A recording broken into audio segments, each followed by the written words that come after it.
Good evening, ladies and gentlemen. My name's Paul Walsh, also known as TX11 or Britain a Spit, and welcome to round 5 of the Acelith Design Endurance Championship for 2020 Season 5.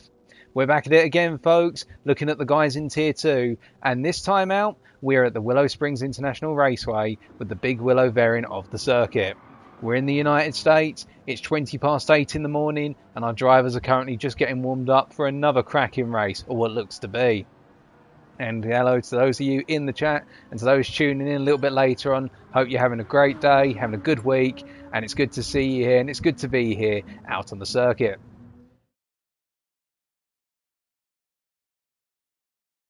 Putting in about 111s, that'll be the pace, dropping into 110s with less fuel.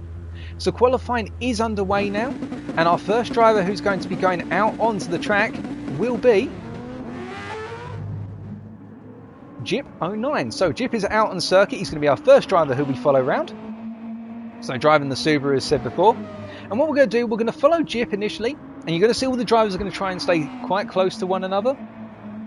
The reason for that is that slipstream is going to be important here.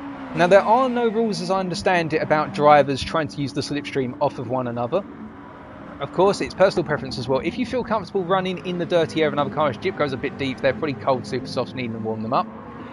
But the general factor is, if you feel comfortable running in the dirty air of another car, it can give you roughly in the region about half a second to 7/10 of a second around here on the straights. But of course, run too close, you run the risk of bumping into another driver, and then the investigation of the stewards, and you can see how they're all starting to form up already. And I get the feeling that Jip is trying to get his tyres warmed up. We've got Stephen, however, trying to come down the inside through turn 8 into 9. So I get the feeling it's going to be Stephen 2570 who's going to be leading the drivers round for lap number 1. So, let's try and ride on board with Stephen here. Can we get a good view? So we're getting it just on top of his roof camera, so let's ride with Stephen and talk about the lap. So, coming down into turn 1 then, he's in 6th gear, or, yep, 6th gear, and he's going to be coming down to 3rd gear at that 50 board there. 3rd gear, just trail braking in and then getting on the throttle.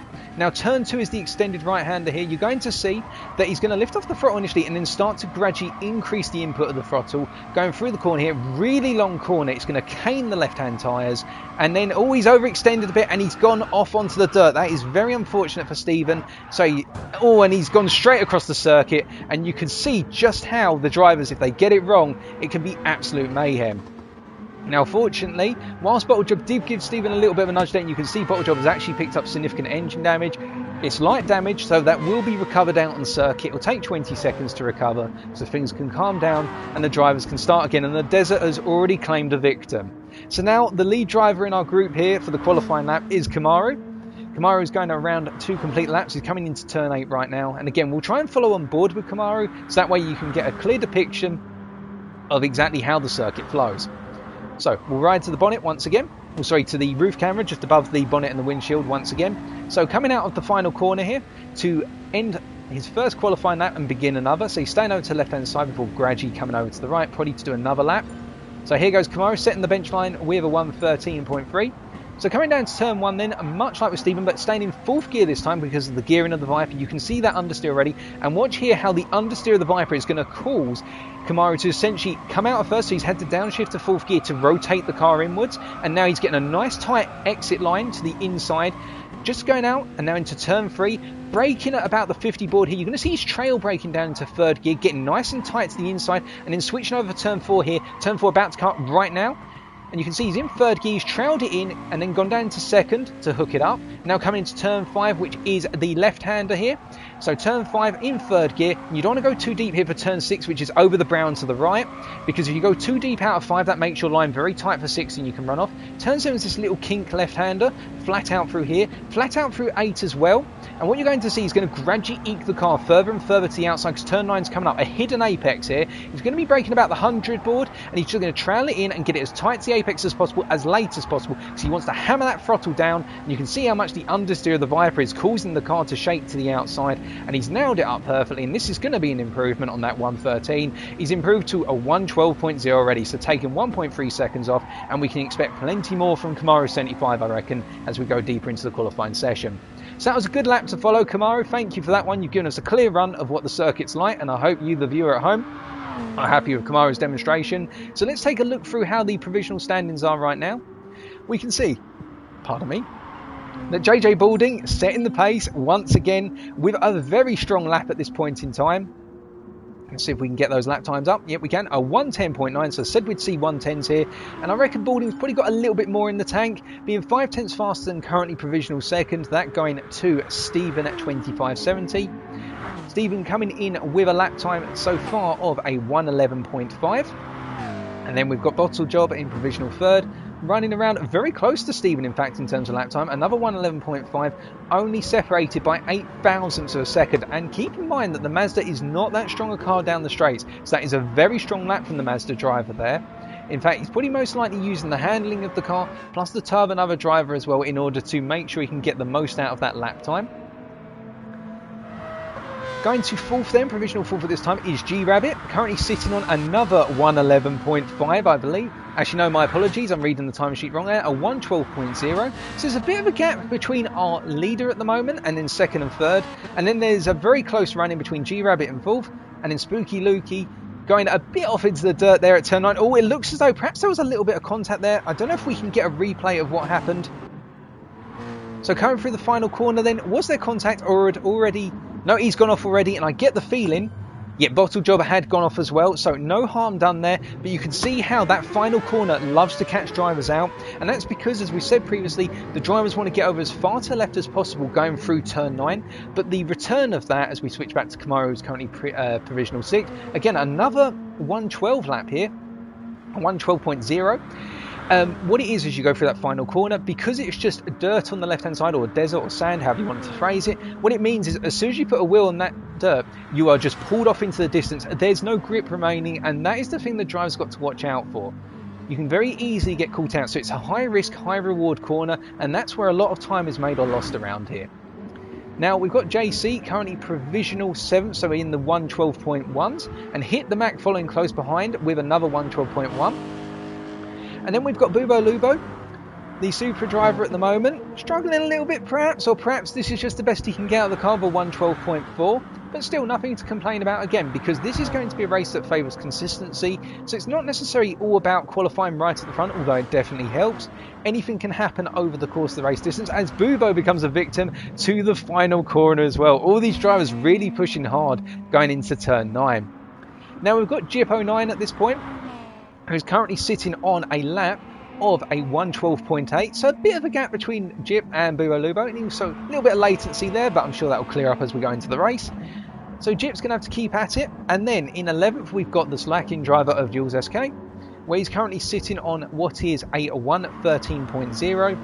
And then finally, currently the last of our runners, of course, taking the qualifying penalty is Will Knater. He's not allowed to set a time, but do keep in mind, one thing Will Knater will have to his advantage here is the fact that he'll be able to choose his strategy more easily, because he can just sit here in the pits and play about with the tyres. But also that Nissan GTR has one key strength. It's known as Godzilla, and that is because down the straights, it is the Godzilla of the straights. That GTR is geared for acceleration and top end speed. So this is going to be a very dangerous car as we go into the race, particularly with a slipstream going down to turn 1. Now taking a look through again, we can see that Balding hasn't improved, and nobody's really improved since our run through of the order. So at this point in time, what we're going to do is just follow our lead driver around and talk a little bit about the drivetrains we're seeing here. So you'll note that the majority of the cars that you are seeing here today are front engine rear wheel drive drivetrain GT3 cars. Now the exceptions include the likes of Balding here, where Balding is running the Audi R8 LMS car, a very strong car in the GT3 category. It's one of the pace cars, and what I mean by that is it's a very strong car over a single lap. It's made for qualifying and when you need to do a short stint, as we see Balding improve by a 10th to a 1:10.8, so already raising that bar for provisional pole just that bit higher. The thing about this car, however, is whilst it's got very strong single lap pace, it can go through its tyres quite quickly, particularly those rears, and the car does get sketchy in the corners. Not so perhaps in the medium to high speed corners, but definitely under the heavy braking zones. So when we're coming into the likes of turn 3 here, as we are now, going up over into turn 4 and then down into turn 5, that's where you're going to see Balding perhaps have a little bit more difficulty when tyre wear comes into play. Additionally, what one must consider with regards to this car is because of the tyre wear factor, we'll expect that Balding is going to have to either eke out tyre life through perhaps driving it a little bit more carefully, or he's perhaps going to have to make 1 or 2 more pit stops. Whereas the flip side, As we can see, Steven 2570 and the McLaren is also a mid-engine rear-wheel drive car.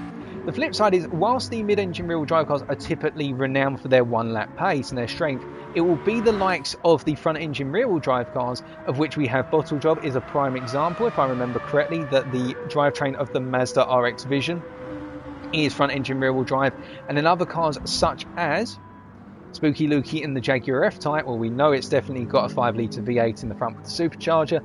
These cars will be stronger over race distance in terms of continued pace. So over the course of, say, 10 laps, we'll see that these cars seem to have that greater pace over average lap rather than individual lap. So it's going to mix things up quite nicely, as we can see Spooky Lukey coming charging into turn 8 and now finally into 9, trying to get that apex as late as possible.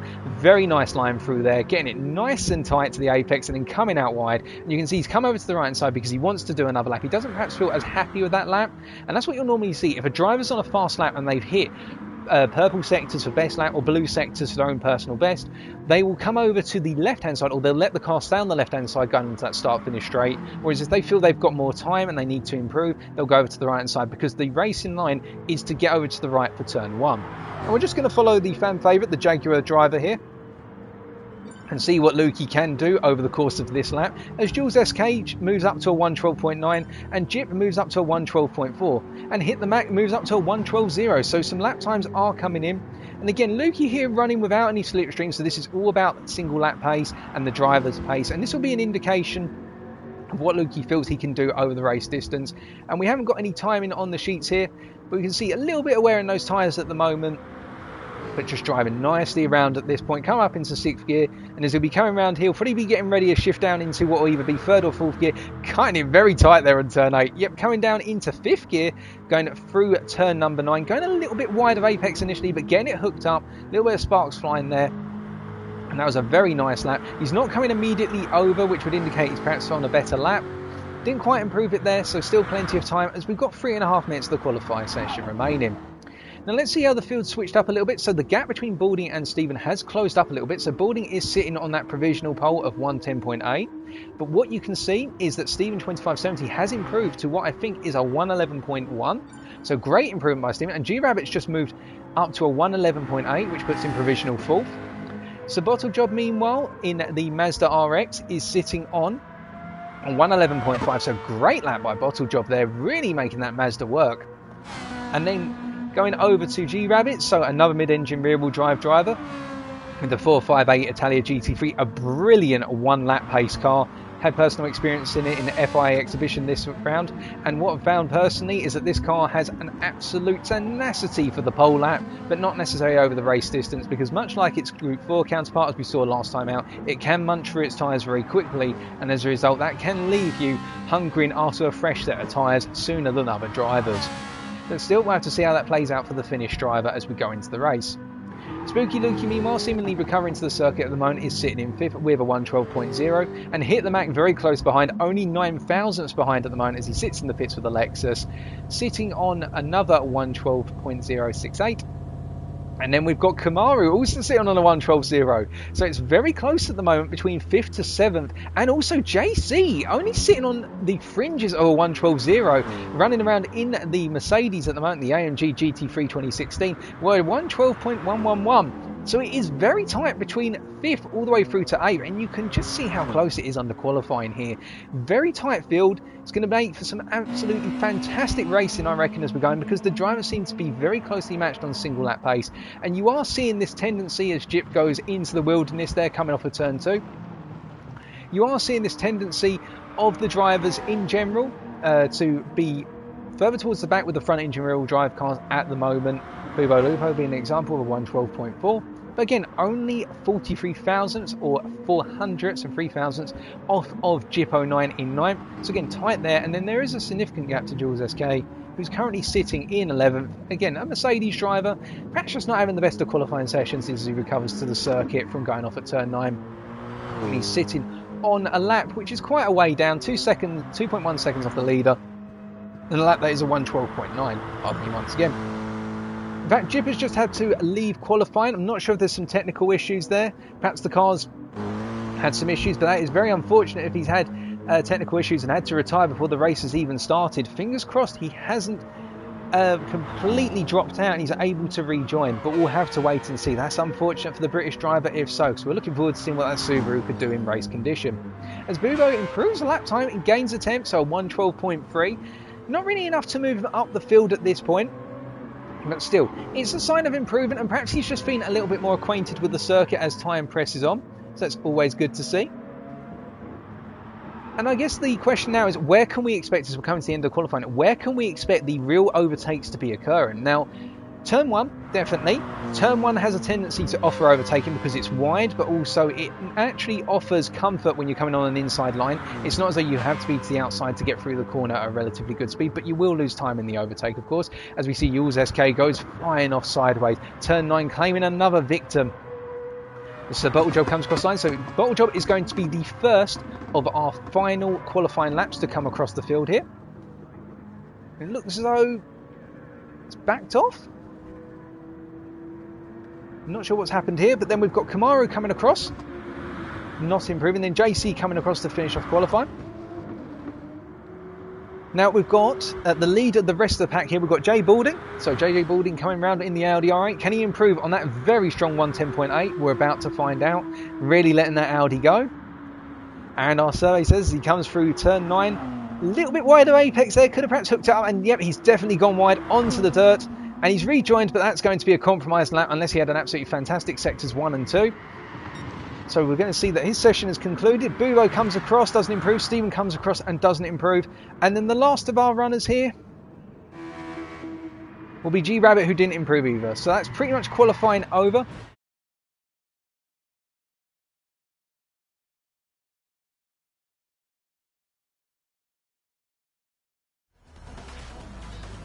So as you can see, it's going to be another standing start.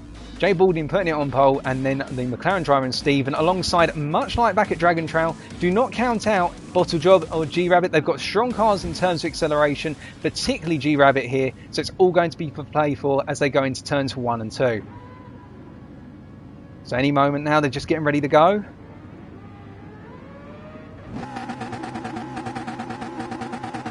And it's lights out and away we go. And Jay Balding has got a very strong start off the line. Stephen hasn't had the best of starts. And look at G-Rabbit coming through in between the McLaren and the Mazda driver and up into second as they go into turn 1. And charging around right now, going into turn 2 here. Looks as though all the drivers have made it through, although it looks as though JC has had a very poor start and has dropped all the way down the field. Perhaps he got it bogged down under acceleration. We'll have to have another look at that in a second. But Jay Balding is leading the field away currently in first as they come into turn 3. All drivers making it through turn 2 at this point in time. We're just going to hop down the field at this point and see if they all make it through. Yep, they've all made it through turn number 3. So Jay Balding's leading them over the hill to turn 4. And the drivers are all keeping it clean so far. And it's all looking safe and sound. No real action going on at the moment. The drivers seem to have formed into a little bit of a conga line as they go through 5 now over the hill into 6. And we can see that Jay Balding is gradually pulling a gap out on G-Rabbit already. Looks though Rabbit's pulled a surprise, and we're going to have to check the tyres in the mix. I reckon he's done another one of those legendary starts and indeed is running a different strategy from the drivers behind.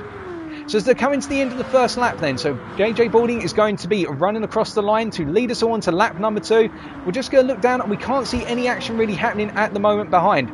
Oh, hold on, there's been a lot of action behind. We're going to catch that in a second as drivers have gone off. So, coming on to lap number 2, it's Jay Balding in first. G-Rabbit defending against Bottle Job, going into turn 1 in second. Bottle Job in third. And Bottle Job is going for that outside line through turn 1. Did he get it? No. Then Stephen 2470 in 4th. Spooky Lukey in 5th. Hit the Mac in 6th. Kamaru in 7th.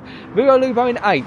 Then Jules SK in 9th, and then Wilkinator in 10th. So Wilkinator has already made up ground, and I said do not rule out that Nissan GTR. And JC currently running at the back of the field in 11th as they're all coming into turn 3. And it looks like Stephen's gone for the move, and he's got up into 3rd initially, going through 3 and into 4. Yep, he's got the move. He's been able to get in front and take the racing line off a Bottle Job. So that's another move well made by Stephen. He's making the recovery from the start where he dropped down from 2nd. As all of our drivers come through at this point, and it looks as though JC is catching up as Kamaru has gone off somewhere. It definitely looks like Kamaru has. There's been so much action going on, but we need to jump back a little bit and see what happened a moment ago as they all went into turn 9 for the first time. So let's keep an eye on a little bit further down here, because it looks like the action occurred sort of in the mid-pack. So we've got Stephen coming through here, and what exactly happened? Okay, so under braking into the corner, nobody seems to have got it horribly wrong. Ah, I see. So Spooky Lukey went a little bit wide off the corner, but rejoined safely. He just went a bit deep, understeered off the circuit. No major concerns. Everyone's happy.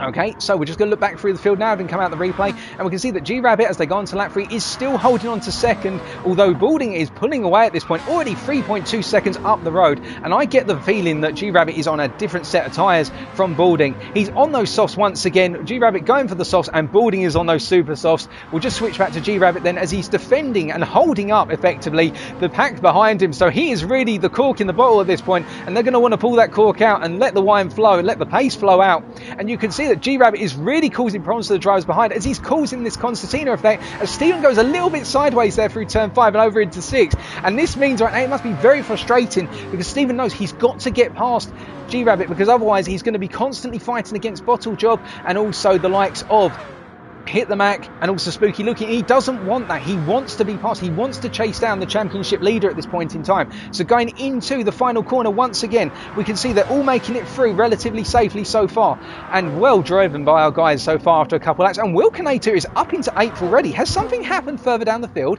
Well, Kamaru definitely did drop off, and we didn't see what happened to Kamaru, but it would look as though that another driver has dropped off somewhere as well, in the fact that, oh, a 4.5 second penalty for Yules SK. Can we see what happened with regards to Yules? Because that is very odd to see. It's 4.5 second penalty. Has he gone off and then had to rejoin at some other part of the track and been given a penalty? As JC gets it horrifically wrong going through turn 9, not in the best of laps, and he's clumped the wall. Oh, goodness me, and he's picked up a 4.5 second penalty for clumping the wall. That's a real dent in JC's aspirations for this race. So we're just going to hop back and see what exactly happened with Kamaru. Sorry, not with Kamaru, with Yules. So he'd already picked up the penalty. So I get the feeling perhaps what happened with Yules, if he's already picked up the penalty, is he's hit a barrier really hard somewhere else around the circuit, and that's compromised his race because of the fact that he's hit the wall. And Spooky Lukey has gone wide there, I think. Oh, we're going to have to check that on the replay. There's so much stuff happening in between each replay at the moment, folks. And Spooky's gone a little bit wide, but it hasn't cost him too much time. He's still on the back of this chase, and definitely now Stephen has got past Bottle Job. We'll have to look for that as well on the replay, as JC has had to retire the car after 4 laps. That is very unfortunate for JC, but we know he'll bounce back. We've seen him bounce back multiple times before, so fingers crossed for the driver that the next race is a good one. But we've got some things to check out at this point. So firstly, as Bottle Job's going to the inside on Stevens, try and get the place back, but they've got past G-Rabbits. They've finally got past the cork in the bottle. It's been unleashed, and the pace of the super soft drivers now is shining through. So it's all happening on lap number 4, as they've gone on to lap number 5 now, but you can see just how much of a gap has been pulled out by the Audi driver in the form of Jay Balding. In fact, he's already 5 seconds up the road, as Bottle Job takes a little bit of a tighter line to turn 3, defended against Stephen. Great fighting between the two of them, and Hit the Max got past G-Rabbit. So with that, we're just going to quickly flick through it and see if there's anything happening along the field, because there's so much action, we don't want to miss it. And now that we can see that the drivers are spreading out a little bit, we are going to hop over. So let's first see what happened between Stephen and Bottle Job. So they were coming down into what looks like turn 5. So Stephen was out in front. Ah, I see. So, right, G-Rabbit went deep into 5. You can see there the red car in the camera, and he's had to defend against what would have been Spooky Lukey, and that's what led to the contact that sent Spooky Lukey wide, because they probably tried going side by side through turn 6. And in fact, we'll just catch that as well, if nothing's happening right now. We'll just catch that as well through Spooky Lukey's perspective, because the drivers have definitely spaced out at this point, so it's a good opportunity to flick back. So let's take a look. Yep, so they were coming down here, so the move was already made on G-Rabbit, probably going into 3. And then, yeah, he's gone side by side with G-Rabbit here. They've gone over into the crest into 6, and he's decided to try and hold the line, but he's understeered. Yep, there was no contact. He's understeered wide. By looks of things, there was no contact from the replay camera perspective, and that's what's happened. So nothing ventured, nothing gained, nothing lost. It's all okay for Lukey. He's got that pace that he's just trying to unleash it this time. But our race leader at the moment, Balding, is just pulling away. 6 seconds up the field. And if we look to Bottle Job at this point, coming down into turn 5 for the 6th time of asking, as he goes a bit deep then. That's going to compromise his line into 6. But it shouldn't cost him too much, as he is 7 tenths away from Stephen at this point in time, as they come charging into turn 8 and then into 9. Let's take a look at the tyres and the cars at this point. So we can see that Bottle Job is running on the Super Softs, much like JJ Balding. We can see that Stephen 2570 on the Super Softs as well. And then our first soft runner is G-Rabbit, who pulled off a blinder at the start. And I think that's going to benefit him deep into the race. And then we've got Hit the Mac, who I think is going to be going for a move. He's got a lot of pace going down the straight, but then keep in mind the acceleration of that Ferrari. It's very strong in the lower gears, going up into 4th gear inclusive. And Hit the Mac is right up the backside of G-Rabbit at the moment, so a move could be on in the near future. And then Spooky Lukey on the Super Softs as well, a little bit of dirt kicking up there. And then the next soft runner is Boobo Lupo, another soft runner as we saw in the Group 4 race at Dragon Trail last time out, making those softs last a good duration. And then we've got Wilkinator in 8th position at the moment, running the Super Softs. That GTR is going to be heavy on its tyres due to the weight of the vehicle, so he does have to keep that in mind, but I think he's making a good job of that so far. And then in 9th is Kamaru. He's got a lot to work on here, Kamaru. It's been very unfortunate for him, but he did say he wasn't expecting to get the greatest of results here on the Super Softs. And then we've got Yules here with the Super Softs as well. Not having the greatest race right now. I think it's going to be a bit of a recovery drive for Yules, or just bringing the car home, but never say never. We've seen it all happen over race distance before. So coming to the end of what is lap number 7 then, we can see that Jay Baldwin is leading the field away, holding the gap at about 6.7 seconds currently, in fact he's eking it out. Oh, and there's been contact. There's been something that's happened through turn 9, and we're just going to flick through and see if we can find out who's gone off the circuit. It is Bottle Job. Bottle Job has gone off, and that is very unfortunate. Just see Kamaru come through as our soft runners are coming into the pits. So G-Rabbit and Buro Lubo have come into the pits at this point.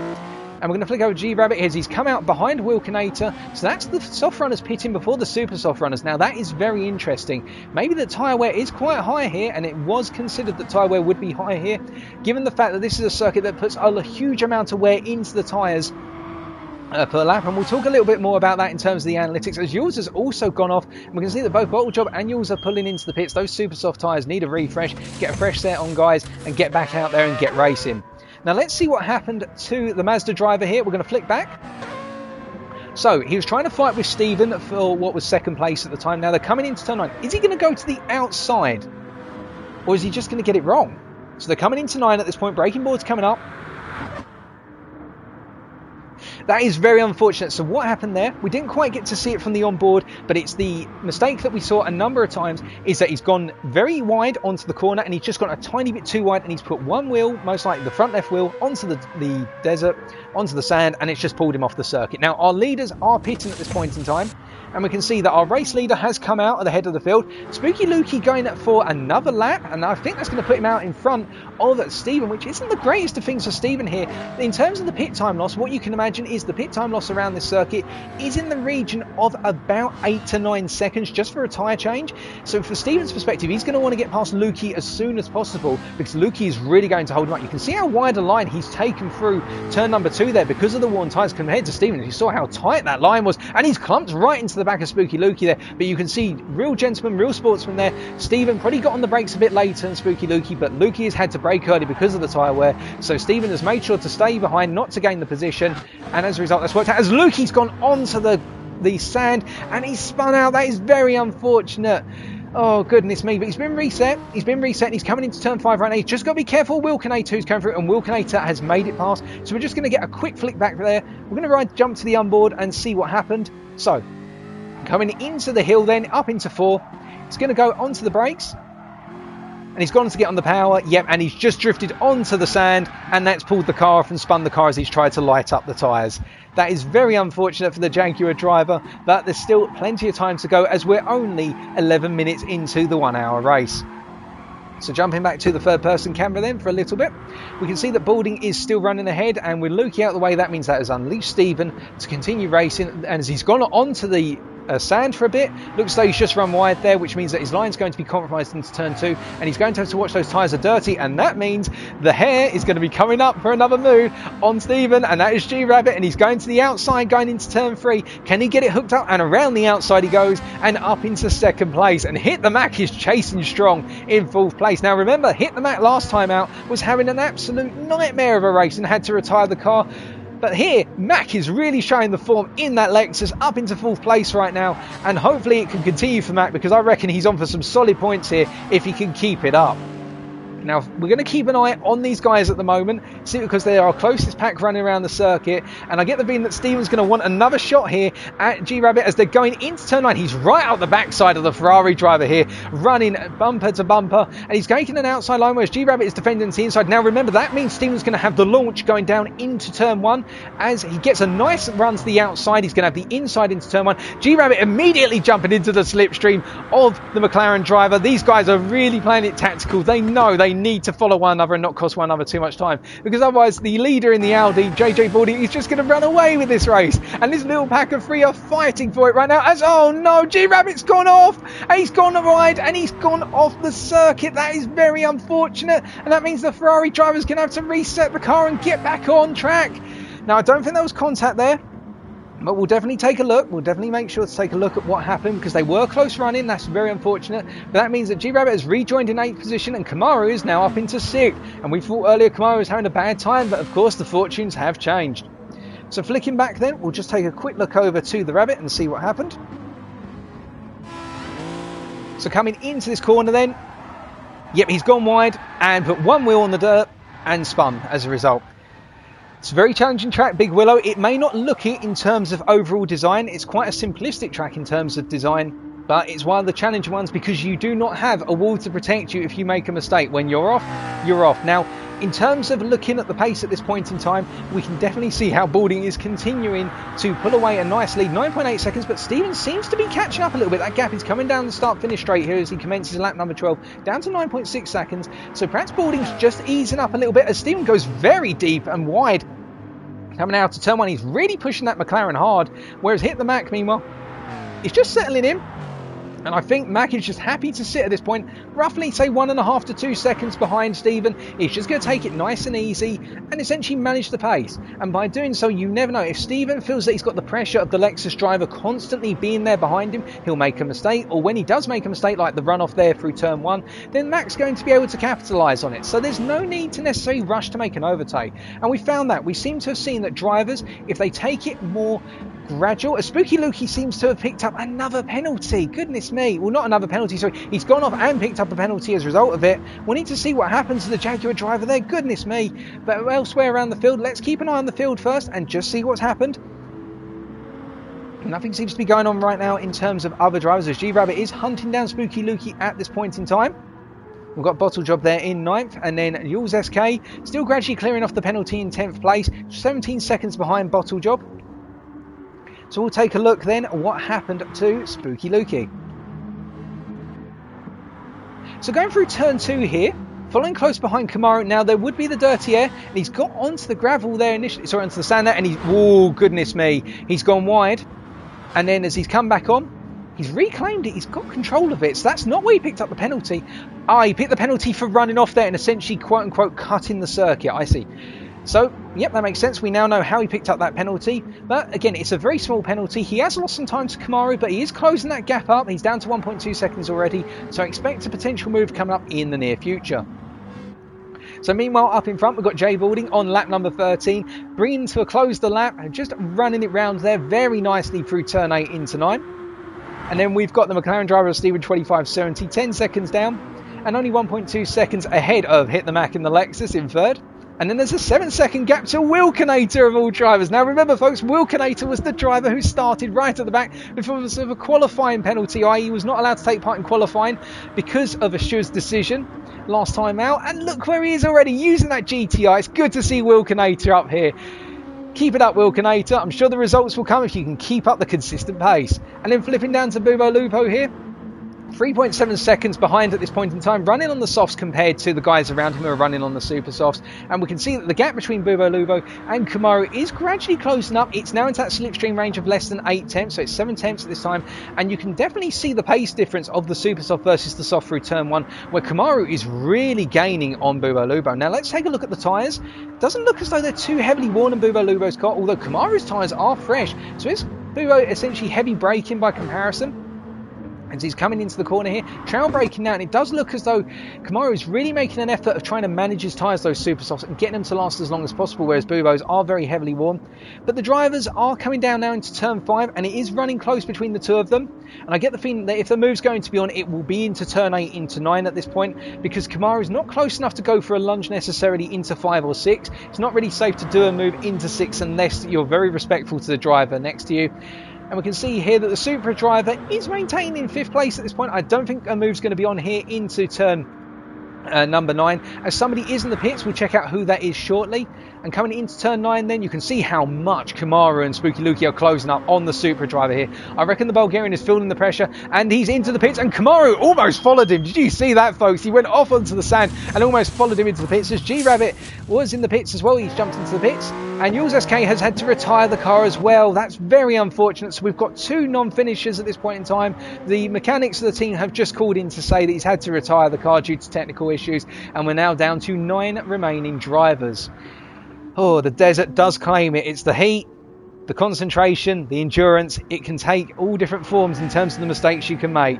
And so far, we have seen no mistakes from our race leader, but he hasn't been feeling too much pressure so far.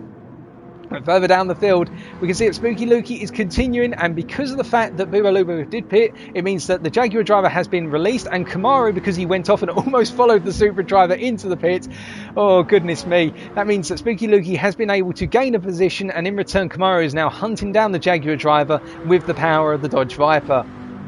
Now switching down the field, Stephen has come into the pits at this point. This is going to be an important stop for Stephen, because remember, he was starting to pull away from Hit the Mac, who is coming out, and we can see here that Hit the Mac has just come out in front.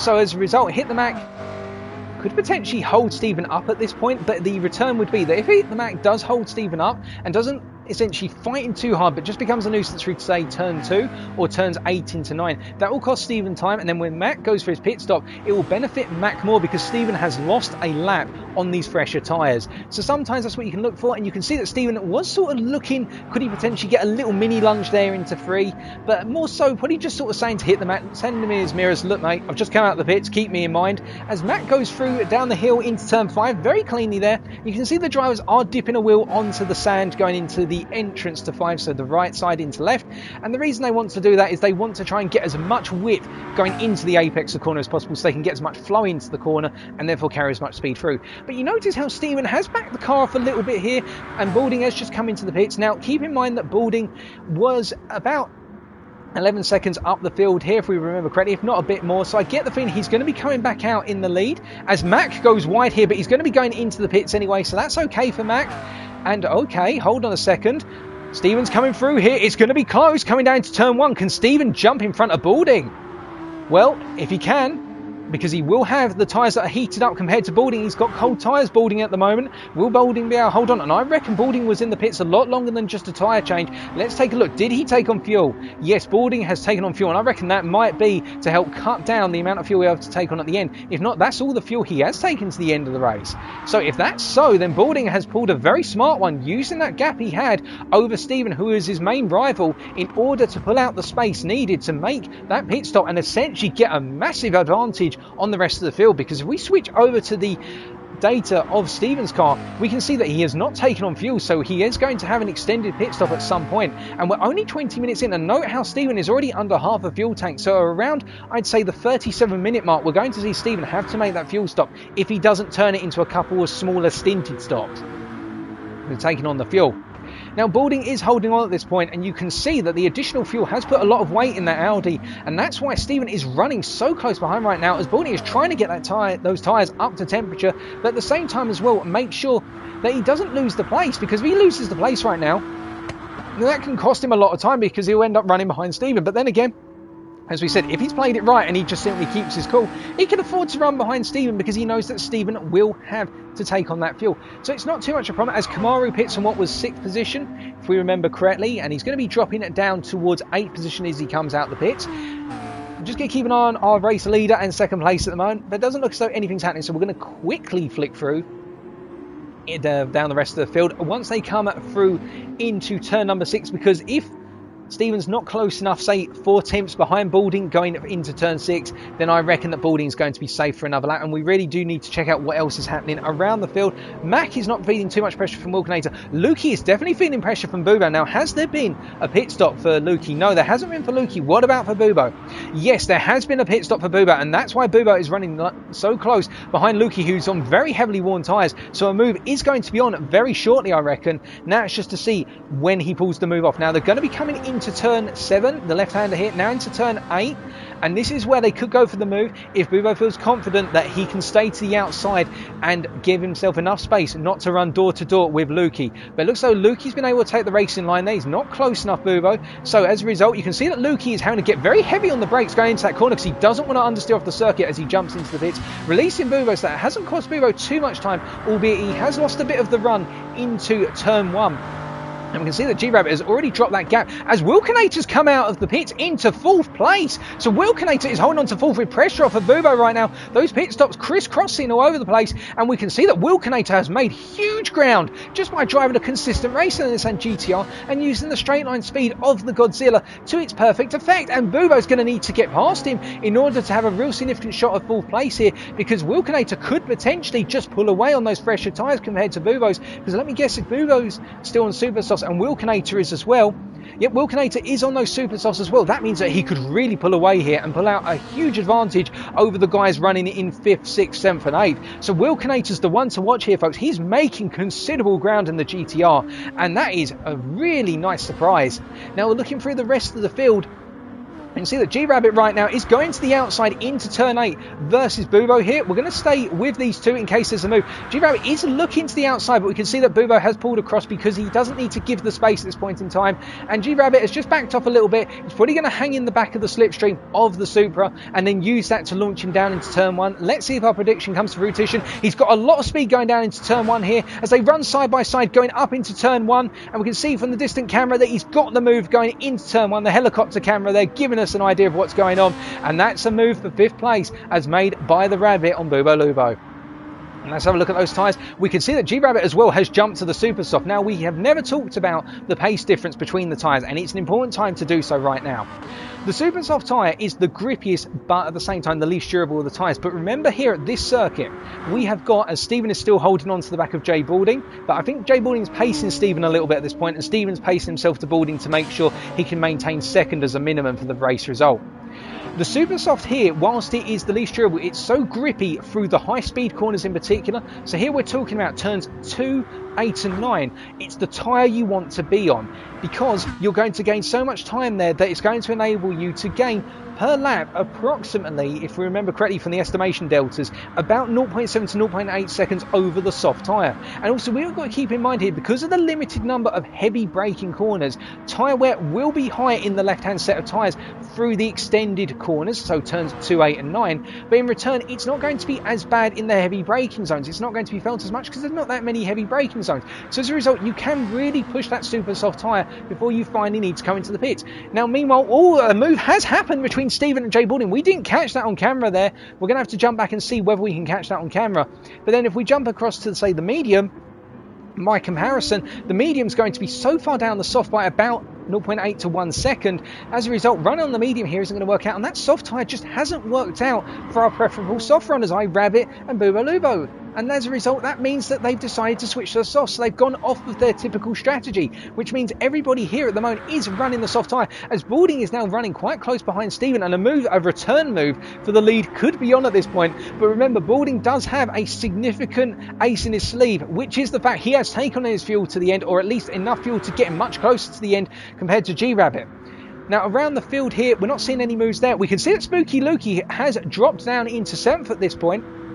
Actually, no, my apologies, he was in 7th, but Kamaru is right on his tail and coming up into turn 8 now into 9. You can see that Kamaru was looking initially to look around the outside, but Spooky Lukey has got the race in line, and that means he's not going to be able to be overtaken by Kamaru at this point or need to defend as Bubo comes into the pits. Now this is going to be interesting because where's the Bulgarian going to be coming out compared to everyone, as he's going to drop down to 8th. at this point, and potentially even 9th. Oh no, he's jumped out and he's got back out just behind the Norwegian and the Brit, fighting over 6th at this point. So this will be an interesting one for Bubo Lubo as we jump back to our leaders at this point, and we can see that Stephen is feeling some significant pressure from Balding. So perhaps Balding just let Stephen go for a move and is deciding just to run the pressure hard on Stephen at this point, knowing he's got the ace up his sleeve. And let's quickly see if we can see how the overtake occurred.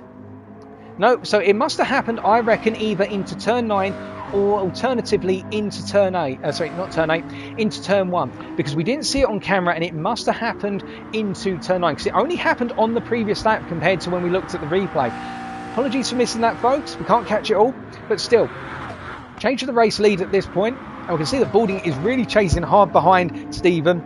And let's jump to the onboard a little bit so you can see as they're coming through. Let's get a little bit of the telemetry, and you can see just how tight of a line that Balding is able to run compared to Stephen here. Those tyres on Stephen's car must be quite heavily worn as he's running around up into turn 3 at this point. He's going to be coming down to 3rd gear here under heavy braking. No, actually staying in 4th gear and then jumping down into 2nd. That's interesting. So he's doing very late downshifts there, doing the downshifts after the braking, probably to help with the tyre wear. Interesting technique, and coming down through 4, he's just continuing to apply that pressure. Pardon me, and now into 5. And you can see that the tyres on Stephen's car means that he's drifting wide of the apex there, and he's not necessarily getting the cleanest flow through turn 5 into 6. But the McLaren driver is holding on well, and both these cars are very aggressive on their tyre wear and very tricky to drive when they've got tyre wear. That McLaren just as much as the Audi, if not a tiny bit more so, but the Ferrari out of the mid-engine rear-wheel drive drivers is going to be the hardest one to handle with that tyre wear. Now, coming through 9 here, you can see that Balding is just keeping his cool, letting Stephen take the race in line, and perhaps a move's going to be on here going into turn number 1. We're going to follow them as they go on to lap 24. He's looking to the inside. Is he going to go for it? No, not quite. He's just sort of saying hello to Stephen, popping his nose into left-hand mirror of the British driver ahead, and just letting him know, look, I'm here, my friend. Don't worry about it. Well, perhaps you should worry about it. Perhaps I will go for a move. You're going to have to guess what I'm going to do. But it's good to follow them, and it looks as though now Balding has pulled a little bit back from Stephen. So he's just throwing in those little feints. They're getting into the mind of Stephen. Interesting tactics here, and it means he can run his race. And something has happened further down the field. There is a driver up, and Hit the Mac is into the pits, and Hit the Mac is going to be coming out in 4th place. That's released Wilkinator up into 3rd at this point, although there was a sizable gap between the two. And now Mac is running in 4th place, and he's got Spooky Lukey right behind him, who's gone off the circuit there, but rejoining. Lukey's going to need to get that back under control carefully into turn 2 to avoid running off even further, as he's picked up a half-second penalty for track limits there. That's very unfortunate. He's getting the additional penalty applied, but that can be burnt off very gradually over the race distance. So not too much for the Jaguar driver to worry about, but it does mean he's conceded the place to Bubo Lupo. As on top of that, looking down the field, we can see Kamaru is in the pits, G-Rabbit is up into 7th, and then Bottle Job is in 8th. So Kamaru is in the pits and gone to a set of softs. So he's going for a longer stint now in the Viper, and somebody is definitely off in the fields at this point. Perhaps we're seeing a ghost of a car here off the circuit. Stephen's gone off, oh goodness me. And he's launching it back onto the circuit. That is very unfortunate. So what we're going to do is we're going to see what happened further down the field, because somebody did go off going round the final corner here. Now, who was it who went off? Was it Kamaru? So coming down into 9, he's gone he's gone off very deep on the brakes, and he's gone off. And I think that's pretty most likely what also happened to Stephen. With very heavy tyre wear, he went off on the final corner. We won't be able to catch that, unfortunately, but a lot of drivers being caught out by the dangers of the final corner. And we've got Spooky Lukey off as well. Goodness me, that final corner is just claiming lives like nobody's business. Oh, guys. Got to be careful in that final corner. So many places are being made or lost for people making mistakes there. It's just such a tricky one to navigate at the halfway point in the race, and he's got his hazard lights on. Goodness me, and we're going to quickly flick back to see what happened there. And he'd already gone off. He'd already gone off following behind Bubo Lupo. So the combination of the tyre wear plus also the dirty air of the driver in front, and it was just a disaster. That's so unfortunate for the Jaguar driver, who everyone's hoping it can do well, and it's just a disaster. But you know what, there's still plenty of time to go, and there's still plenty of mistakes left in the race as Balding's coming to the pits once again, and Wilkinator is now up into 2nd. Remember, this was the driver who started in last, and he's up into 2nd place. The Brit in the GTR doing very well here, and the consistency is paying off, so much so at this point. Now flipping down, we've got Stephen here. He's going to want to try and get back up the field, and Stephen's going wide out of turn 9 and then returning to the start finish straight. You've got to be careful with that, Stephen, because we are seeing half-second penalties being applied to drivers who run on wide, and another driver's one more wide in the form of G-Rabbit. Oh, goodness me. And My apologies. We need to jump out of this replay camera because we haven't saved the replay file yet. We're going to have to take a look now. Coming into the final corner then, and we're going to ride on board for this. Yeah, he's gone wide. He's drifted. You can see the tyre wear has caused the car to initially start drifting, and that's what's led him off. Oh, goodness me, that final corner is just so difficult to do when you've got heavily worn tyres, and he's had to come in, he's put on a fresh set of super softs by the looks of things, or if not, he's just been caught out. No, actually, those are newer super softs, so that was on a fresh set. He's drifted slightly wide there. That's very unfortunate, but he's been pushing the car to limits, and it's just gone horribly wrong. Again, this is no disrespect to any of our drivers and no detriment to them all. They've all earned their places here in Tier 2, and some of them are just having a difficult day today. But of course, those who are not having a difficult day are benefiting massively, and that is our race leader at the moment, JJ Balding, door number 52 in the Audi. And, oh, Wilkinator's gone off now. Oh, no, Wilkinator, all that consistency, and it's been undermined by a mistake. Oh, goodness me. The final corner is claiming so many, but he's jumped straight into the pits. He's reacting. He's going for a pit stop, as is Stephen 2570. Now, both drivers are probably thinking at this point that it's going to be between them. And Stephen has gone into the pits and put on some fuel with 27 minutes left to go. Now, was that fuel to get to the end of the race or just a quick provisional fuel stop? But that means Hit the Mac is now up into second and Bubo Lubo is up into third. Of course, there are still going to be plenty of pit stops to go, but at the same time, it's mixing the field up to no end. Meanwhile, Balding's just sailing off into the distance going, well, as long as I don't make a mistake, the pressure's off of me, folks, whereas everyone else around is chopping, changing position. Now let's have a quick look at Wilkinator. So he's coming into the final corner here, and I get the feeling it's going to be a similar mistake. Heavily worn front left super soft, and yep, heavily under braking, and he's just gone wide. The car is understeered wide, and he's gone into the wall, and he's had to recover it. And that's why the things as well, with a heavy car such as the GTR, as soon as you've got that tyre wear, it amplifies the potential understeer you can have. And in fact, in any front engine rear wheel drive car, it will amplify the understeer you feel through those heavy corners where it's not necessarily braking, but you've got to get that really tight steering input.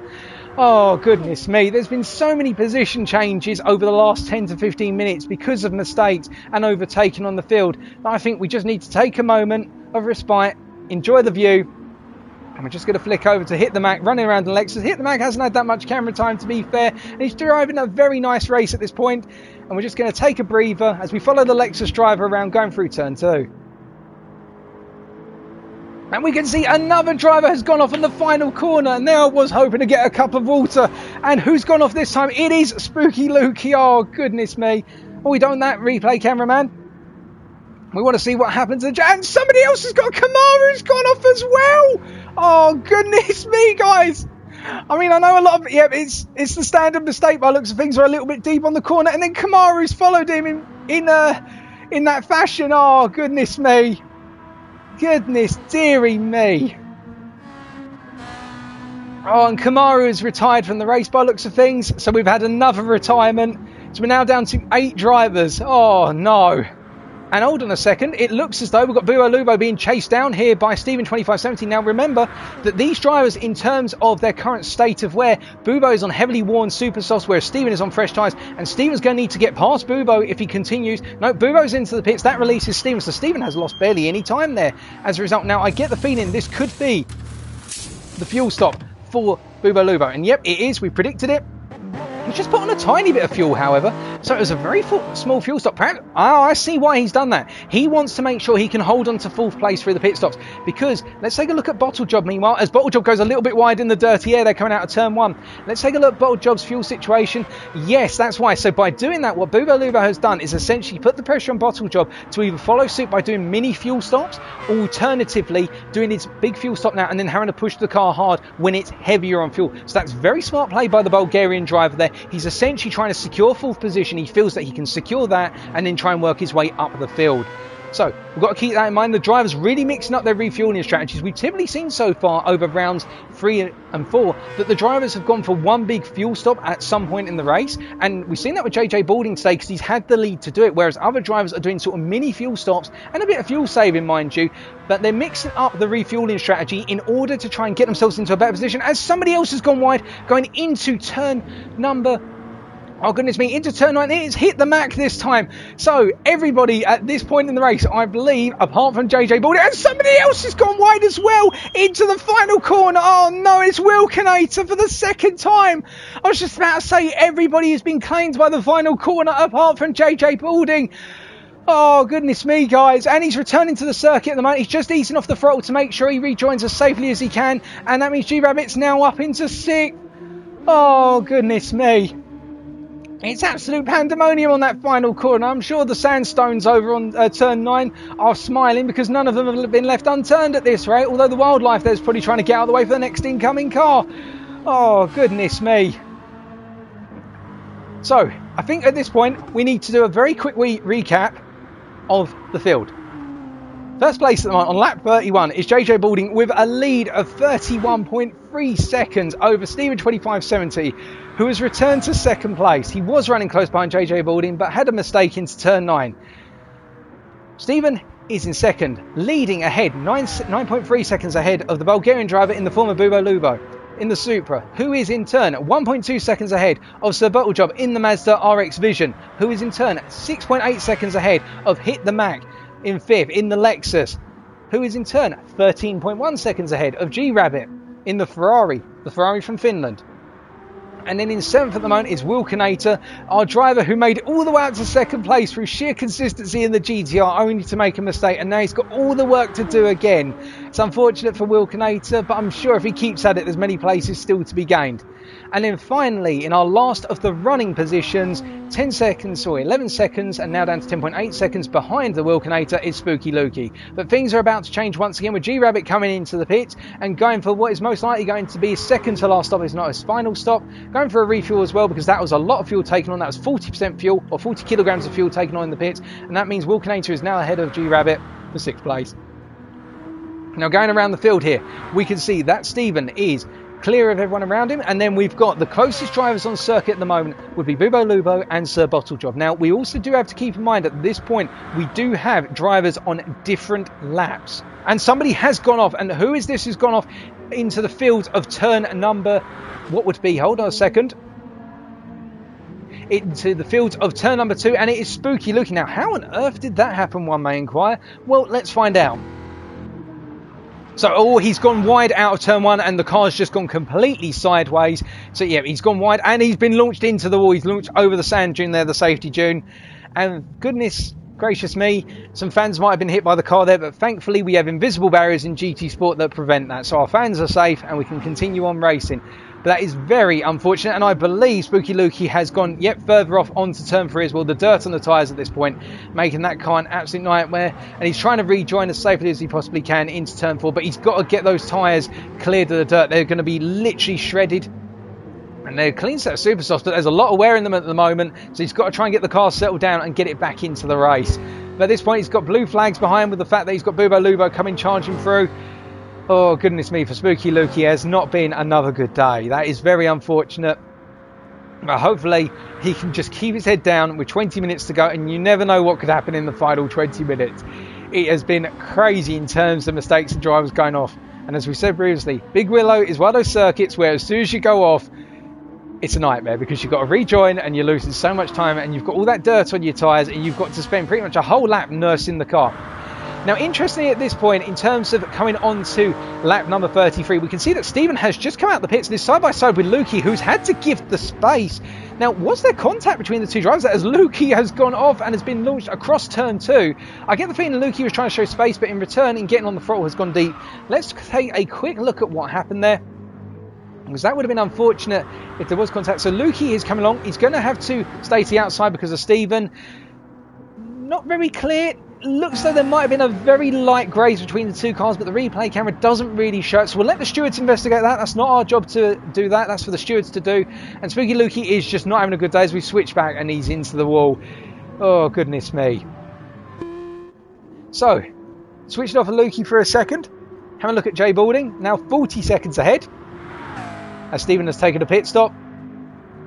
It's spacing out between the drivers, but at this point, as Stephen gets on the dirt, they're going into turn 8. Oh, Stephen, you've got to be very careful because the dirt on those tyres now means that you're going to have difficulty with grip going into turn 1 in particular if you're not able to shrug off that dirt by the time you get down to turn 1. What it means now is we've got a lot of space out on track in terms of drivers and overall time between the drivers. Now, of course, if anybody makes a mistake at this point, and somebody has made a mistake, as soon as I say it, somebody's made a mistake, and Hit the Mac has gone off at turn number 9. It's a standard mistake by the looks of things. And we'll take a quick flick back through that. Yep, riding on board, and he's gone off. He's gone off exactly as he's gone to the outside of the corner. So it's the standard mistake we have seen over and over again here. And again, I don't mean that disrespectfully to the drivers here, folks. It's a mistake that's clipped everybody out. And he's got dirt on his tyres going into turn 2. He's got to be very careful of that outside to inside line. But keep in mind as well, this is a 1 hour endurance race. And the thing with the 1 hour endurance race is it can get to this point where drivers do start to feel the effects of tiredness creeping in, of the longevity of the race, and they start to make these little mistakes, or they start to go wider and wider upon entry into a particular corner. In the end, because we've got no protective walls here, as soon as they go wide, they're going onto that dirt, and it immediately goes horrifically wrong. And somebody up ahead has got it horribly wrong going into turn number 4, and it's Spooky Lukey again. He's going to have to wait for the drivers to come through. The Jaguar driver at this point is just not having any luck whatsoever. Oh goodness me, that's unfortunate, but he's back on track now. He's really lining up those rears again, and we've got Jay Balding coming through here, our race leader at this point, and he's going to have to get past the Jaguar driver, who's going to have to give way under blue flag conditions. And they're coming through turn 6, and Jay Balding is able to get through. Spooky Lukey pulled to the outside, but again he's gone off. Oh goodness me for Lukey. Oh dearie me. So with Balding coming to the end of lap number 35. Our standings at this point in time in terms of drivers and which lap they're on are as follows. Beginning lap number 36 as we speak is JJ Balding in the Audi R8, 33.2 seconds ahead of Stephen 2570, who is pushing hard on the McLaren 650S, not only to try and chase down Balding in case Balding makes a mistake, the only driver not to do so yet, but also running away from Bubo Lubo as best he can. Although, to be fair, the Supra driver is holding on only 2.1 seconds behind as they both come to the end of lap number 35 to start lap number 36. So in third, we've got the Bulgarian driver of Bubo Lubo, making best efforts of the Supra here, despite the fact he said he didn't expect to do too well with the combination of car and circuit. Does enjoy the circuit as he comes into the pits. And really, his main competitor then is Bottle Job in full place, who's also not coming into the pits at this point. Okay, we're going to see a position change here, and Bubo is going to have to take on the fuel. Now, the key part here is Bottle Job did take on fuel earlier, so between these two drivers now, I think it's going to be a run to the end between them, although Bottle Job may have one more pit stop in the tank because those super softs are quite heavily worn. Whereas if we flip back to Bubo Lubo, we can see he's got a fresh set on, and can he make those tyres last the distance and eke it out? Because if so, he could surprise Bottle Job with a run for third place. But of course, running further down the order then, so after that position change there, in 5th currently, 9.6 seconds behind Bubo Lubo at this point in time, is Hit the Mac in the Lexus. And we can see that he's had a bit of difficulty going through turn 2, going wide there. That's tyre wear coming in. Then 6th place on lap 36 at this time, 11.6 seconds down the road, is G-Rabbit in the Ferrari 458 GT3. 10 seconds down the road from him is Wilkinator in the Nissan GTR, who I believe has just had a pit stop. And then well down the field at this point in time on lap number 34, and still making a hash of it, unfortunately, is Spooky Lukey in the Jaguar F-Type.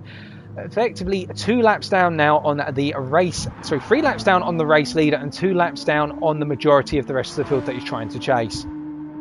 So at this point, I think it's just going to be a test drive for Spooky Lukey unless somebody has an absolutely cataclysmic mistake. Alternatively, has to retire the car due to technical issues. But still, spending time out on track, you never know. You can always use it to test drive so long as you stay out the way of the drivers and even get some more valuable experience in, start to tidy up the things that perhaps you're not too comfortable with at this point in time. Because remember, we've still got 3 more races after today's race. The championship fights are not over yet, not by a long shot. As Spooky Lukey goes off again at turn number 9. Oh dear. So with that, we're just going to flick over to Bottle Job running in that Mazda. And in fact, for our viewing pleasure, let's jump on board and listen to the sounds of that beautiful rotary engine.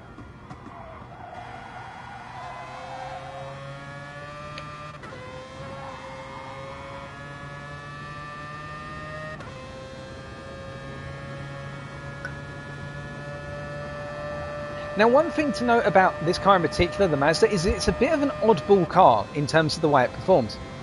Now, of course, when we caught up with Sir Bottle Job in the pre-show, what Bottle Job was saying to us was effectively that with regards to this car. He feels that the rear end snap oversteers heavily under braking. Now, that's just one aspect of this car. Other things to note about it, and one thing that's very interesting, is the way it wears its tyres and its fuel. It's actually quite light on its fuel.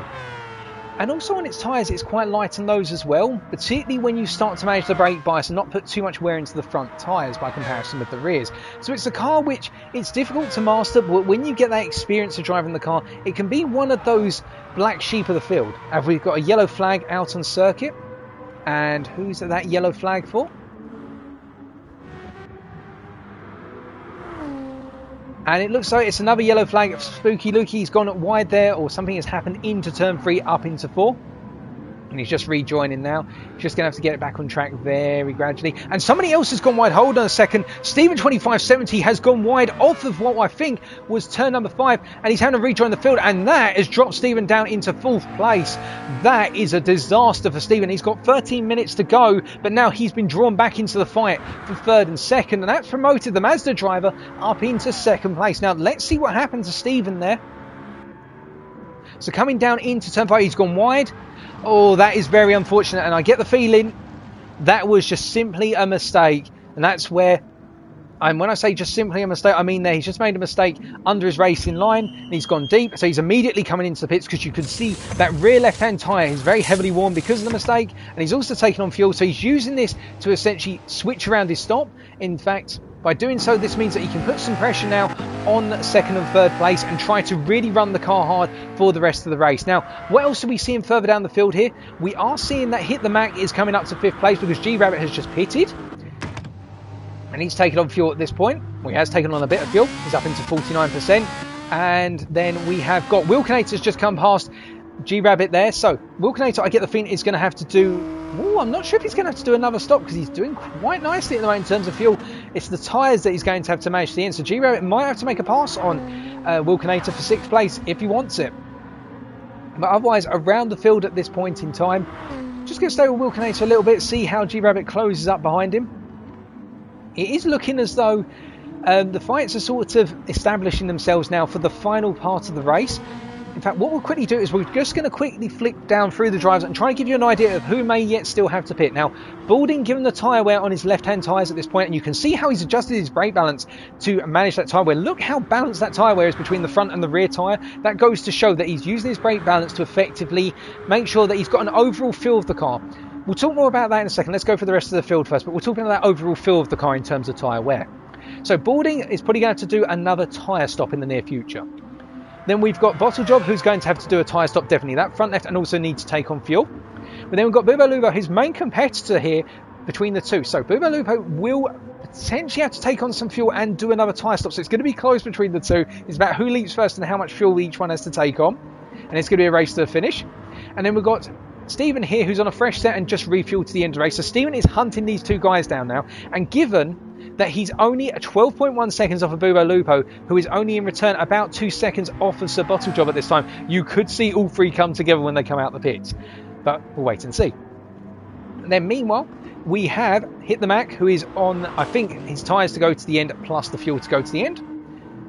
And then we have got Wilkinator here, who's having to defend from G-Rabbit. So G-Rabbit is really putting on the pressure here, and I reckon Wilkinator will need to pit for another set of tyres, because that front left is now actually quite heavily worn compared to when we last looked at it. No, it hasn't been too long. And then G-Rabbit is on the softs to go to the end, so he switched back to the softs to get that extra life and essentially run to the end of the race without needing to pit one last time. So that's your standings at this point. And we can see that somebody is off very quickly. But before we switch over to that, let's keep an eye on 6th and 7th here, because it looks as though a battle is coming up. And Wilkinator has gone off onto the sand.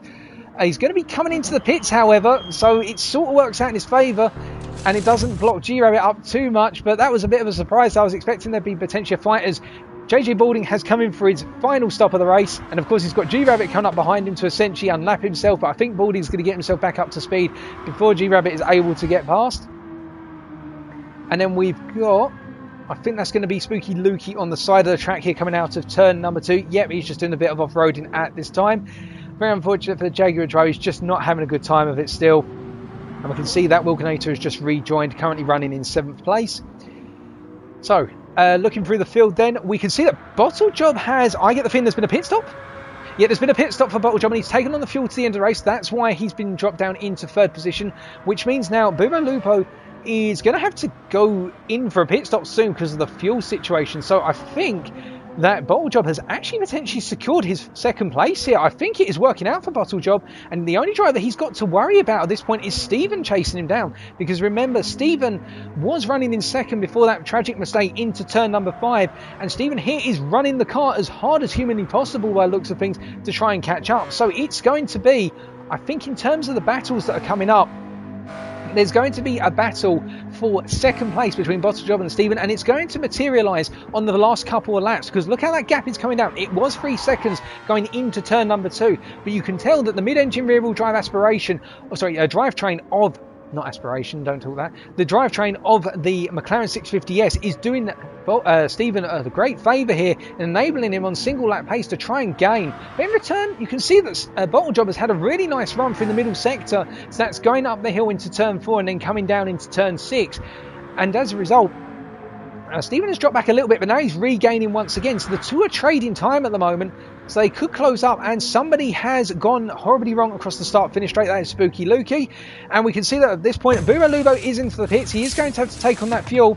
So taking on the fuel, how's it all going to materialise? So Stephen has come through, as has Bottlejob, and I think the two drivers have done enough to overshoot Bubo Lubo in terms of the pits. Yep, they've overlapped and got past Bubo Lupo. So as a result, now the race is on for 2nd at the end here, and I think Stephen is going to be the one who's going for the move on Bottlejob. It will be in the last couple of laps, and unless Bubo is able to really put the hammer down at this point, because he's only 1.9 seconds behind Stephen, and he might be able to get the fight in for 3rd. So it's a race to see who can close up to whom first, because if Stephen closes up to Bottlejob and Bottlejob does not easily let Stephen through, then as a result what we can expect is that Bubo is going to be brought into the fight for 2nd, and it's going to be a 3-way battle to the end of the race. So we'll keep our eyes on that one. But in the meantime, what else is happening around the field? So we've got Hit the Mac here running in 5th. He's not very close to Bubo, so I think Hit the Mac, as long as he doesn't make any mistakes, is just going to be settling at this point for 5th place, with G-Rabbit 5.6 seconds down in 6th. G-Rabbit in return has got an 8-second advantage over Wilkinator, dropping to 7.8 seconds here. But again, I think G-Rabbit may be just nursing the car home. And then Wilkinator here is running at the back of our sort of group who are running on the main lap, as Stephen has come into the pits. Now, was that a mistake by Stephen coming, or has he gone for a tyre change again? Because we need to check that out. Now, Stephen is coming out at this point, and he's going on to the Supersofts. He's got a fresh set of Supersofts. Now, is he doing this to hunt the guys down, believing that he's got the 1 lap pace advantage, or the very short duration pace advantage to do it? So let's just double check what happened there. Now, coming through the final corner here, Stephen's going to get it nice and hooked up. Under braking, it will happen in turn 9 if he's made a mistake and launched himself into the pits. No, Stephen has just decided to come in. Now that is very odd, because I thought that Stephen would have been able to get to the end on the tyres that he had, but perhaps he feels that he can go for the fight for 3rd, and he's going to fall off the pace if he doesn't switch the tyres. So that's a bit of an uncertain one there, but caught us out. And somebody else appears to be out of the race. Now, who has left the race? Somebody has dropped out. A driver did go off, and I don't think we can tell who it was. It was not G-Rabbit. So we had Baldwin, we had Bottlejob, we've got Bubo, we've got Stephen, but we've lost sight of somebody here. It was Hit the Mac. Now, Hit the Mac has dropped out of the race. Now, we haven't had any reports of whether it was a mechanical failure or a technical failure, but we seem to have lost Hit the Mac, and now we've only got 7 drivers remaining. Oh, goodness me, another driver's been claimed, as Baldwin is coming into the pits again. I get the feeling these drivers are going for the fastest lap. Now, let's take a look at what the fastest lap currently sits at. So, let's jump with the full display of information here. The fastest lap currently is on Stephen 2570, and you can tell that Balding has immediately reacted and said, you know what, sorry Stephen, I'm not having that, mate. I'm going to put on a fresh set of tyres, because if you're going to go for that fastest lap, so am I. And I've got ample time to spare, so you know, I'm going to do it. So we can expect potentially that a fastest lap is going to be coming up for JJ Balding if he hooks it up over the next couple. He's probably got about 2 to 3 laps to do it, probably the next 2 laps if he's going to do it. But meanwhile, Bottlejob, of course, is in 2nd place, but he's almost, well, I mean, he's 2/3 of a lap down on JJ Balding, so 55 seconds down. So Balding's got so much time to spare, he doesn't need to worry about being taken. But the battle really coming on is, so Bottlejob seems to be holding his own against Bubo Lubo in terms of pace here. 6 seconds gap between the two of them, and then Stephen is literally stripping time out of Bubo at the moment. The gap is now down to 1.4 seconds. Yep, I think Stephen is really going for it. He wants to cement that third position and also try to get that fastest lap by running the car as hard as possible at the end. But the question will be, will JJ Balding get the fastest lap time? Because there is an extra point if you get the fastest lap in these races. And we're just going to see as Balding comes across the line, then he's going to be commencing what is going to be his first high pace lap, or his first lap with the tyres in their optimum condition. And meanwhile, we're not going to focus on Balding simply because he's running on the fastest lap. We want to focus on what's happening here between Stephen and Bubo Lubo. So we're going to jump to the onboard here as he's running. In fact, you know what? We're going to jump to Bubo and we're going to look backwards for a bit. So looking backwards here, you can see just how much the McLaren driver is closing up with the fresher tyres here. And Bubo's just got to keep his head down at this point and think to himself, you know what? Got to hold on to this position, focus on my defensive lines. Where is Stephen going to be strongest? Where is he going to be weakest? And you've got to try and compromise Stephen's strengths where as best as possible without losing too much pace to Bottlejob in front. There's not that many laps remaining, so as a result you can imagine that Bubo is going to try and drive as defensively as possible. Alternatively, if he doesn't feel comfortable, and then you can see what Stephen's doing here, he's actually backing it off going into turn 9. He wants to get the launch out of turn 9, goes a little bit wide there, but that's not going to cost him too much time. And you can see, look how much he's gained by backing off on entry into turn 9, and that gives him the launch up into turn 10. And we're just going to jump to third person here as they're coming into turn 1, and Stephen's going to go round the outside here. A very dangerous move in terms of the risks if you get it wrong, but the drivers showed one other ample space, and well done to Stephen. That was a fantastic overtake. But of course, Bubo could come back with a move going into turn 3 or turn 4 here. It's not over yet. We'll have to wait and see what happens. But it does look as though Stephen is starting to pull away, and that fastest lap has jumped back to the claim of JJ Balding. A fastest lap now of a 1:10.9. I think Balding has done enough to secure that fastest lap, eking out an additional 2 tenths over the record previously set by Stephen. Now meanwhile, Spooky Lukey's being lapped by Stephen and Bubo Lupo. I think this fight is going to calm down between the two drivers here, and we haven't got too much to worry about in terms of Stephen being repassed here, as the gap has opened up to 1.1 seconds, and it's paid dividends for Stephen. Now you might be wondering at this point, was it the right call for Stephen, given the fact that, and we'll just switch this camera back to the front camera, there we go. You've got to be wondering whether it was the right call for Stephen, given he could have been chasing down Bubo or Bottlejob, but he decided to go for that fastest lap. I think he wanted to see whether he'd be able to sneak it out from underneath Balding, but Balding here is going for maximum points, and I think he's definitely going to get it today. He's having a really strong race as a result. And now just looking across once again, trying to get all of our data back up on screen. Give us a second here, folks.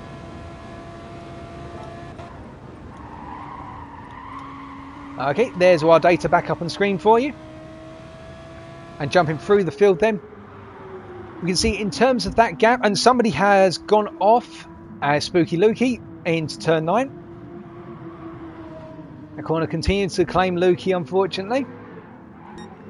We can see that on the 49th lap, Balding is holding on to that lead by a significant margin. The time now being 55 seconds over Sir Bottlejob. And with 1 minute to go, we are now starting to come towards the end of the laps. We will call them out when the drivers are about to conclude their race distance. But it has been one heck of a race, not necessarily for massive overtakes or intense overtakes all the way through the race compared to last time out, but just simply through consistency, and consistency punishing those who are inconsistent.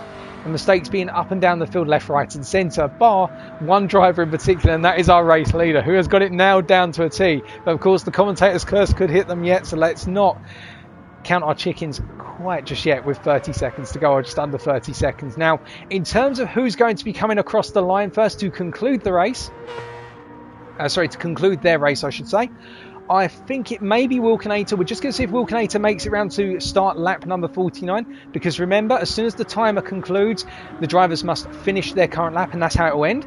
And we do have a driver off at this point in time, but I believe, yep, Spooky Lukey there. So Wilkinator is the first of our finishers. So coming home in 6th position after 48 laps is Wilkinator. Coming across the line here. Now in terms of our next finisher, it will be Sir Bottlejob on lap number 49 then. So Bottlejob has been up and down the field, but it's been a great drive by Bottlejob, and despite making some significant mistakes, Partway through the race, he's maintained second place, held on to it, and the Mazda is going to be coming home with the roar of its engine across the line after lap 49 in second and on the podium. And close behind him will be Stephen 2570, unfortunate not to catch second here today. And then in fourth place, the Spooky Lukey finishes in seventh. We've got Bubo Lubo in fourth, and then we're going to have G-Rabbit coming across the line very shortly to complete the rest of our field. In fact, he'll be coming across the line in fifth position. So Ferrari driver just coming through the final corner here. Last of our runners. We had 4 drivers drop out, and here he comes. Skidding it across the line, doing a 360, very nicely done. No bonus points for that though. And there is our race winner, JJ Balding, making it 3 wins back to back. Well done to the driver. Let's see them celebrate their victory.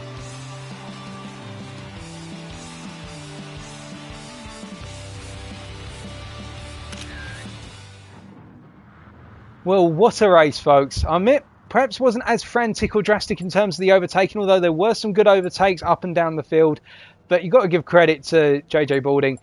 Drove a phenomenal race all the way through, and he's really shown himself to be the dominant driver so far. Not a single mistake during the course of the race. Not a visible one, although he'd probably like to say that he made a mistake here or there. I'm not going to be fooled by that. And with that, that's all we've got time for today. If you have enjoyed this video, be sure to leave a like, comment and or subscribe to both my channel and also the official Drivers Room YouTube channel, as may be found in the description of this video. But until next time, I've been your host TX141 or Britain a Spit, and remember to stay safe, stay well, stay smiling, but most importantly, stay on track.